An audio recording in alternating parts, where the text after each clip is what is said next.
السلام عليكم ورحمة الله. قصتنا اليوم قصة حقيقية لإحدى الأسر التي ذهبت في رحلة استجمام إلى مزرعتها وحملت معها مأكلها ومشربها. في اليوم التالي تحولت هذه الرحلة إلى مأساة نتيجة توعك أفراد الأسرة الذين تم نقلهم على عجل إلى طوارئ أحد المستشفيات بأعراض سخونة شديدة وصداع حاد وآلام في العضلات مع تقيؤ وإسهال وأعراض أخرى كثيرة. أدخلت الأم إلى العناية المركزة بسبب سوء حالتها، ولكنها للأسف توفت بعد 48 ساعة. بعد إجراء المزيد من الفحوصات والتحاليل تبين إصابة هذه السيدة بمرض يسمى ليبتوسبيروسيس نتيجة ابتلاعها للجرثومة الممرضة الليبتوسبيرا. هذا المرض هو مرض مشترك يصيب الماشية، يصيب الخيول والأبقار والكلاب والقوارض، وينتقل منها إلى الإنسان عن طريق سوائلها أو إفرازاتها.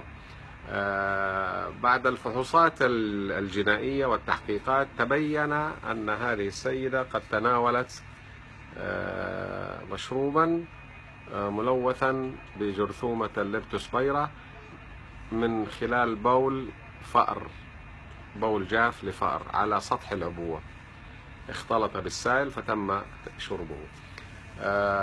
هذه العلب للأسف سواء عصائر أو مشروبات غازية أو حتى معلبات يتم تخزينها في مخازن تفتقر غالبا إلى وسائل النظافة، ويتم نقلها وتداولها دون تنظيفها أو غسلها.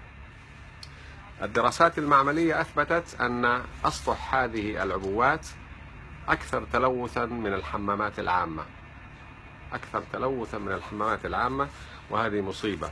لذا ننصح جميع من يستعمل هذه العبوات، كانز، عصائر أو مشروبات غازية أو أي معلبات على هذه الشاكلة، أن يتم غسلها بالماء ثم تجفيفها قبل أن توضع بالفم، ويفضل أن تصب المحتويات في كوب من الزجاج تلافيا لأي إشكالية.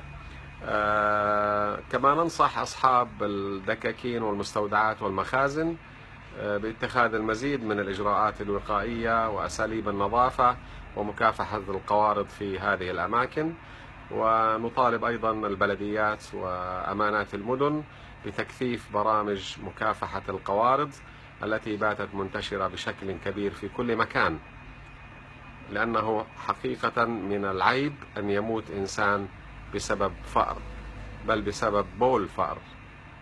شكرا لكم.